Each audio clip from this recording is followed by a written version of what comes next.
দ্বিতীয় পর্ব হচ্ছে আজকে ৩টা অভিযোগ জমা পড়েছে যতদূর আমি জানি। ২টো অভিযোগ, একটা লক্ষ্মীপুরের, একটা যাত্রাবাড়ির। ডিটেইলটা আমরা এখনো দেখতে পারিনি যেহেতু আমরা অন্যান্য কাজে ব্যস্ত ছিলাম। আমার পাশে যিনি বসে আছেন তিনি একজন শহীদের মা। তিনি হচ্ছেন শহীদ আহনাফের মা। আহনাফ ছিল বিএএফ শাহীন কলেজের একাদশ শ্রেণীর ছাত্র। গত ৪ঠা আগস্ট সে মিরপুর ১০ নম্বরে শহীদ হয় এবং তার মা খবর পেয়ে শহীদ হওয়ার কিছুক্ষণ আগ পর্যন্ত সে মায়ের সাথে কথা বলেছে। শহীদ হওয়ার পরে তার ফোন বন্ধ পাওয়া যাচ্ছিল। পরে একটা পর্যায়ে তারা ওখানে যান ঘটনাস্থলে। তারপরে যারা ছিল সেখানে বলেছে এরকম একটা আহত ছেলেকে অমুক হসপিটালে নেওয়া হয়েছে। সেই হসপিটালে তার ইসলামী ব্যাংক হসপিটাল সম্ভবত। সেখানে রাশ করেছেন। সেখানে গিয়ে ছবি দেখানোর পরে বলেছে যে এখানে তোর নাম ছিল না, কারণ তার নাম কেউ জানতো না। অজ্ঞাতনামা হিসাবে লাশটা আনা হয়েছিল। তাকে পরবর্তীতে সোহরাওয়ার্দী হসপিটালে পাঠানো হয়েছে। ছবি দেখানোর পরে তারা নিশ্চিত করেছে এটাই আহনাফ। তখন তার মা সোহরাওয়ার্দী হসপিটালে যান এবং মর্গ থেকে তার লাশটা গ্রহণ করেন। তার বুকে গুলির চিহ্ন ছিল এবং সেখানে মেডিকেল সার্টিফিকেটও লেখা হয়েছে গানশট ইনজুরিতে, এবং পোস্টমর্টেম ছাড়াই বাধ্য হয়েছেন তারা লাশটা নিয়ে যেতে।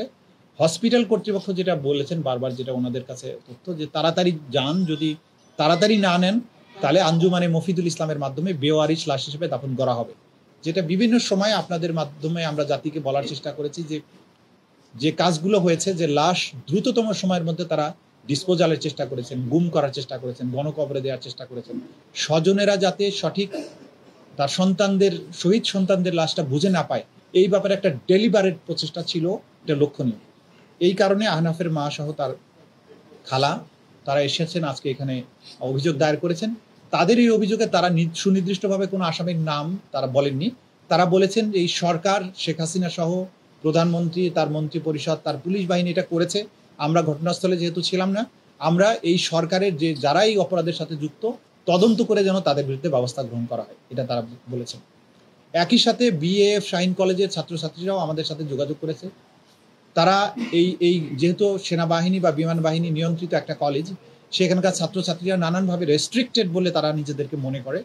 আমরা আজকের এই প্রসিকিউশন টিমের মাধ্যমে এই ছাত্রছাত্রীদের কাছে আমরা একটা মেসেজ দিচ্ছি যে তোমরা তোমাদের সহপাঠী সহকর্মী যারা এই আন্দোলনে শহীদ হয়েছে, আহত হয়েছে বা নানানভাবে ক্ষতিগ্রস্ত হয়েছে, তাদের এই তথ্যগুলো আমাদের ট্রাইব্যুনালের কাছে নির্ভয়ে এসে তোমরা জানিয়ে যাও।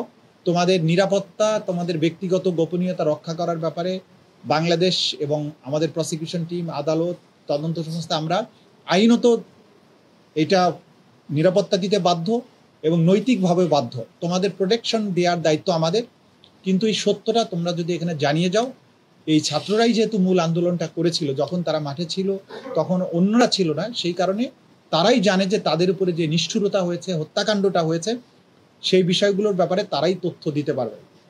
আজকে আমার ব্রিফিংয়ে আসার এটা অন্যতম প্রধান কারণ, ছাত্রছাত্রীদেরকে আশ্বস্ত করা যে তারা এখানে নির্ভয়ে এসে সাক্ষ্য দিতে পারে, ঘটনাগুলো জানাতে পারে এবং তাদের নিরাপত্তা দেওয়ার দায়িত্ব রাষ্ট্রের এবং আমাদের। এই কথাগুলো বলে আমি আজকের মতো শেষ করছি।